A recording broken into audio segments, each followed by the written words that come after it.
કે અત્યારે હાલ ગોંડલમાં એક પાટીદાર દીકરાને મારવામાં આવ્યો હતો, એ ઘટના પણ બહુ ચર્ચામાં આવી છે. આ ઘટનાને લઈને શું કહેવા માંગો છો? જો મારે એ ઘટનાને લઈને એક ઘટના વધારાની કહેવાની છે કે આ છે ને, હંમેશા કોઈ પણ વ્યક્તિ દૂધમાં ને દહીંમાં પગ રાખતો છે ને હંમેશા ભરાઈ જશે. મતલબ કે એ ખોટો સાબિત થશે. આપણા રાજ્યમાં કોઈ ગુંડો કોઈ નિર્દોષને મારે તો એના માટે અવાજ ઉઠાવવો જોઈએ. ઈ પછી ગુંડો પટેલ છે, હિન્દુ છે કે મુસ્લિમ છે, ઈ મારે ન જોવું જોઈએ. તો જ હું ગુંડા વિરોધી લડાઈ લડું છું એમ માનવું જોઈએ તમારે અને લોકોએ. મારું જ્યારે પટેલ કોઈ ગુંડાગીરી કરતો હોય તો મારું મૌન થઈ જાય, હું બોલું નહીં. કોઈ હિન્દુ ગુંડાગીરી કરતો હોય તો હું કઈ બોલું નહીં. અને કોઈ મુસ્લિમ જન્મે હોય અને જો કોઈ ગુંડાગીરી કરતો હોય તો ઉલરીને મીડિયામાં બોલું કે જો હિન્દુ ખતરામાં છે, આ મુસ્લિમ ગુંડાએ આમ કર્યું, મુસ્લિમ ગુંડાએ આમ કર્યું. તો આ પ્રકારની જાહેર જીવનની નીતિઓ ચાલે ખરી? બળાત્કારીની કોઈ જાતિ હોતી નથી, કોઈ ધર્મ હોતો નથી, ગુંડાઓની કોઈ જ્ઞાતિ કે ધર્મ હોતો નથી, અને વ્યાજખોરો જે છે એની પણ કોઈ જાતિ કે ધર્મ હોતો નથી. અને જે કોઈ લડાઈ આવા ગુંડાઓ, લુખ્ખાઓ, વ્યાજખોરો સામે લડતો હોય કોઈ પણ માણસ, એ કોઈ જ્ઞાતિ વિરુદ્ધ નથી લડતો, કોઈ ધર્મ વિરુદ્ધ નથી લડતો. એ સમાજમાં આવા દૂષણો જે છે, જે સમાજને કોરી ખાય છે, એવા લુખ્ખા તત્વો સામે એની લડાઈ હોય છે. એટલે આ બેન છે ને એ નહીં બોલે. આમાં ગોંડલમાં આ બેનનો ઇન્ટરવ્યુ લ્યો. આવી અમે જયારે એફઆઈઆર કરી બેન ઉપર, સોરી કોર્ટમાં માનહાનિનો દાવો કર્યો, ત્યાર પછી આજ સુધીમાં અનેક ઘટનાઓ એવી બની છે કે જે ગાંધીના ગુજરાતને શોભે નહીં. એવી અનેક બેન દીકરીઓ પર અત્યાચાર થયા છે આ ગુજરાતમાં. એવા અનેક યુવાનો ઉપર હુમલા થયા છે, છતાંય આ બેન મૌન બેઠા છે. પરંતુ હું તમને કહું કે જ્યારે પણ આ ગુજરાત ઉપર બોલવાનો વારો આવ્યો છે, કોઈ આંગળી ઊંચી કરીને ખોટી નીતિ રાખીને કોઈ બેન દીકરી ઉપર, ઇજ્જત ઉપર હાથ નાખ્યો છે આ ગુજરાતની દીકરી ઉપર, ત્યારે અમે ખુલ્લી જાતે જ્ઞાતિ, જાતિ, ધર્મ જોયા વગર બોલ્યા છીએ અને બોલવાના છે. એટલે હું ગોંડલની વાત કરતો કે ગોંડલમાં પૂર્વ ધારાસભ્ય જયરાજસિંહ એમ કહે છે કે આ ગામમાં કોઈ ગુંડા નથી, ગુંડા અહીંયા અમે રહેવા નહીં દઈએ. આવી જ વાત અમારા પણ ધારાસભ્ય કરી રહ્યા છે. પરંતુ આ ગુંડાઓ બધે જ હાહાકાર મચાવી રહ્યા છે. ગુંડાઓ બેફામ થઈ ગયા છે. ગુંડાઓની એટલી બધી તાકાત છે કે જાહેરમાં ગમે ત્યારે ગમે તેની ઉપર હુમલો કરી રહ્યા છે. એવા સમયે પોલીસે કડક હાથે કામ લેવાની જરૂર છે. હમણાં જ ગુજરાતના ગૃહ રાજ્ય મંત્રીએ જયારે કીધું કે આવા ગુંડાઓને જાહેરમાં વરઘોડા કાઢો, તો અમે ઈચ્છીએ છીએ ને, ગોંડલની પ્રજા પણ ઈચ્છે છે ને, ગોંડલનો પાટીદાર સમાજ પણ ઈચ્છે છે કે આ જે ગુંડાઓએ આ યુવાન ઉપર, જેની ઉંમર 17 વર્ષ છે, પૂરી 18 વર્ષ પણ નથી, એની ઉપર આવો હિચકારી હુમલો કર્યો છે. અને આ ગુંડાગીરી કરનાર ટેવાયેલો માણસ છે. આની પહેલા પણ 2 વર્ષ પહેલા પણ આને એક પાટીદાર યુવાનનું અપહરણ કરીને મારેલો છે. એની ફરિયાદ અને કોર્ટમાં કેસ પણ ચાલે છે. તો આવા જે તત્વો છે એની ઉપર લીગલી એક્શન લઈને એને જાહેરમાં સરઘસો કાઢવા જોઈએ અને ગુજરાતની અંદર આવી ગુંડાગીરીને નેસ્ત નાબૂદ કરવી જોઈએ. પરંતુ સવાલ એ છે કે છાસવારે મોરબીમાં ગુંડાગીરી થાય, છાસવારે ગોંડલમાં થાય, છાસવારે અમદાવાદમાં આતંક મચાવવામાં આવે, રાજકોટની અંદર હાલતા ચાલતા નાની વાતમાં મર્ડર થઈ જાય. તો આ ગુજરાતમાં આવી ગુંડાગીરી અને આવી લુખાગીરીની શરૂઆત કોને કરી? જાણે કોણ છાવરે છે? આની પાછળ કોણ, કયા તત્વો છે? આ બહુ અગત્યનો સવાલ છે. આ ગાંધી અને સરદારનું ગુજરાત આજે ગુંડાઓનું ગુજરાત કેમ બની ગયું છે? એટલે ગોંડલમાં જે બન્યું છે એ ખરેખર ખોટું થયું છે. અને આ જે ઘટના છે એને અમે વખોડી કાઢીએ છીએ ને, ટૂંક સમયની અંદર આવા લોકોનું સરઘસ કાઢવાની જરૂર છે. મનોજભાઈ, આ સમગ્ર વિવાદ શું હતો? ક્યાંથી શરૂ થયો હતો આ વિવાદ, અને કેમ તેમના દ્વારા સોશિયલ મીડિયામાં આજે આવું લખવામાં આવ્યું છે? એ દરેક વાત અમને વિસ્તારપૂર્વક જણાવજો. બેન, કહેવત છે ને કે અભિમાન છે ને એ માણસને ક્યાંથી ક્યાં લઈ જાય ને એ બહુ નક્કી હોતું નથી. સોનાની લંકા હોવા છતાંય રાવણ, તમે સમજો છો કે કઈ દિશામાં અભિમાનના કારણે એનું મૃત્યુ થાય છે. એમ કાજલબેન એમનું કામ કરતા હતા, એમનો અનુકૂળ વિષયમાં જે વિષય ઉપર એ કામ કરતા હતા એમાં આપણને કોઈ વાંધો પણ નહોતો.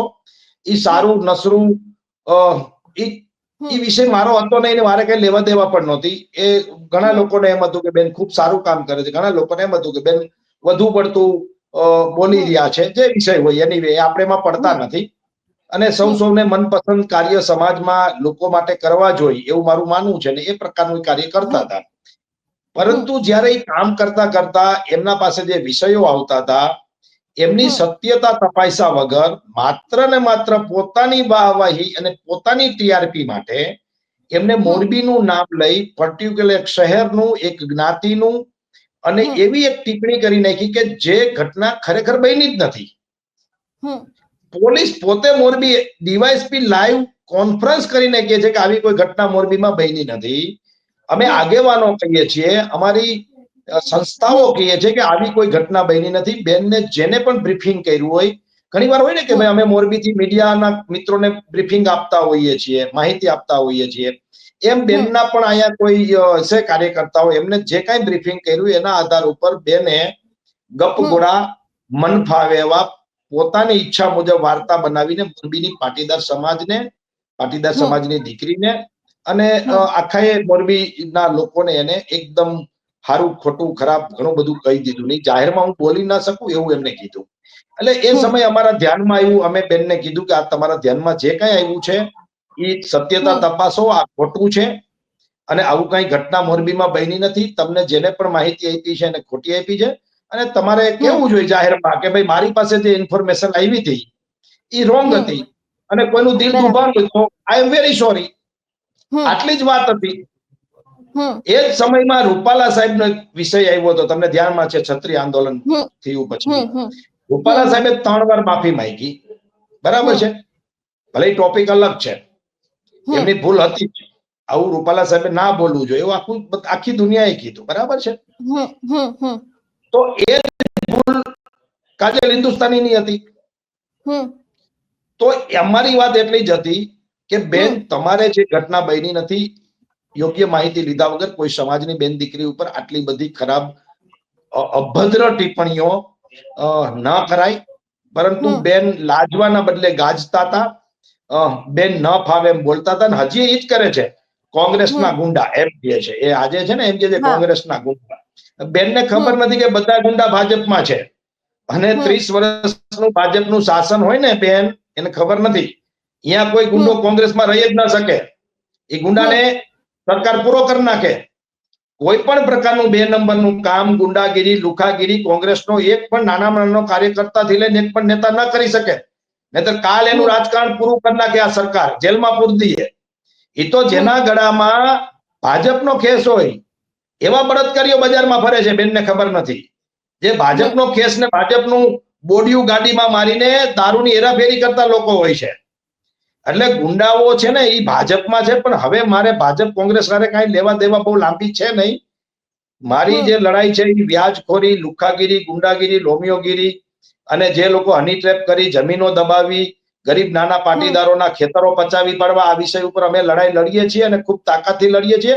અને એની આવતા દિવસોમાં એટલે કે કાલે જ 21 તારીખે શુક્રવારે રાત્રે 9 વાગે મોરબીના ઘોટુ મુકામે અમારી મીટિંગ પણ છે આ વિષયને લઈને. અને ખૂબ મોટી લડાઈ સોશિયલ મીડિયામાં તમે જોઈ રહ્યા છો, લડી રહ્યા છે અમે.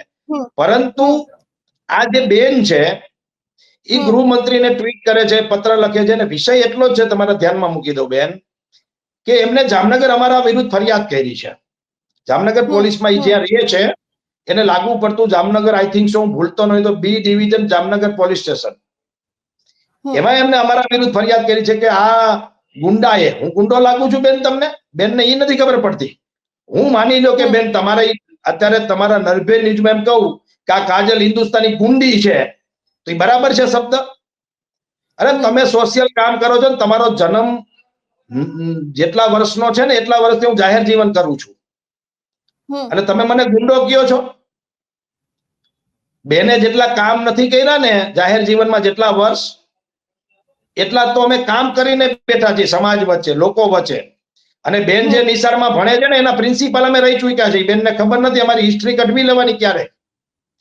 અને બેનને જેટલા વર્ષ ત્યાં સમાજ સેવા કરે છે ને એના કરતા તો એની પોતાની ઉંમર જેટલા થયા ને એટલા વર્ષથી હું જાહેર જીવન કરું છું. અને છતાં અમારા જેવા સામાજિક રાજકીય તાકાતવાર આગેવાનોને તમે ગુંડા કયો. આ બેન તો એક વખત હાર્દિક ઉપર જેમ તેમ બોલતા હતા, તો હવે તો એ જેના ગીત ગાય છે એ પાર્ટીના તો એ ધારાસભ્ય થઈને બેઠા છે. હવે બોલે છે હાર્દિક વિરુદ્ધ. એને ગુંડો કહેતા હતા, લુખો કહેતા હતા, ચોર કહેતા હતા, નોવાલી કહેતા હતા, જે કઈ કે ઘણું બધું આ બેન બોલતા હતા. આંદોલન વિરુદ્ધ બોલતા હતા.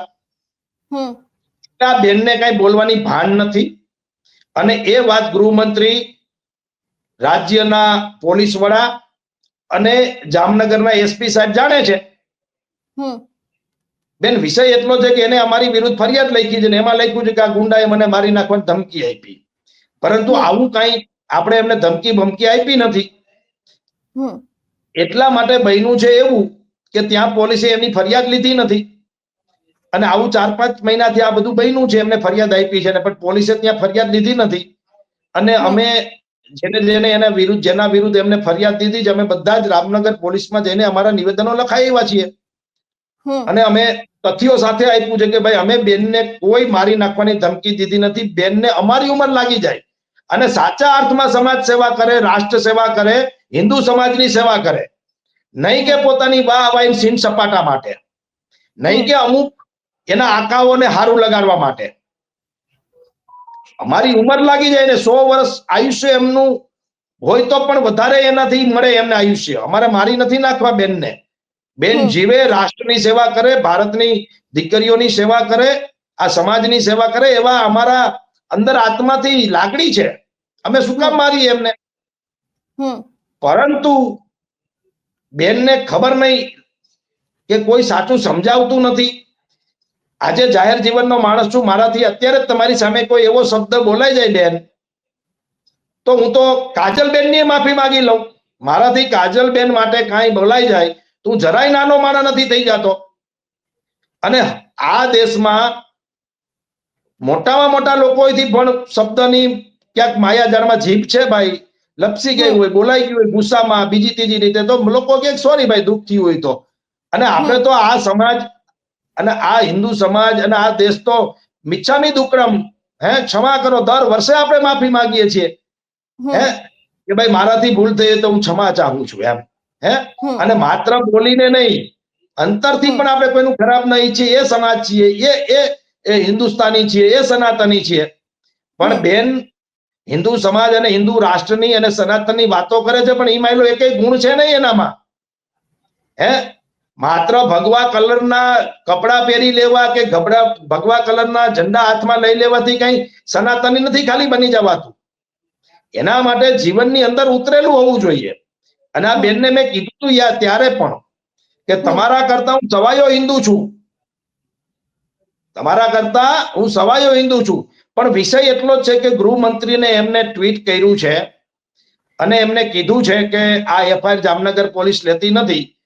જો હું તો નિર્ભય ન્યૂઝના માધ્યમથી કહું છું, આ ક્લિપ કદાચ ગૃહમંત્રી સુધી પહોંચે તો પણ સારી વાત છે કે બેન ખરેખર સાચું બોલતા હોય અને સાચી એમની ફરિયાદ હોય તો પોલીસે મારા વિરુદ્ધ પણ ફરિયાદ લઈ લેવી જોઈએ.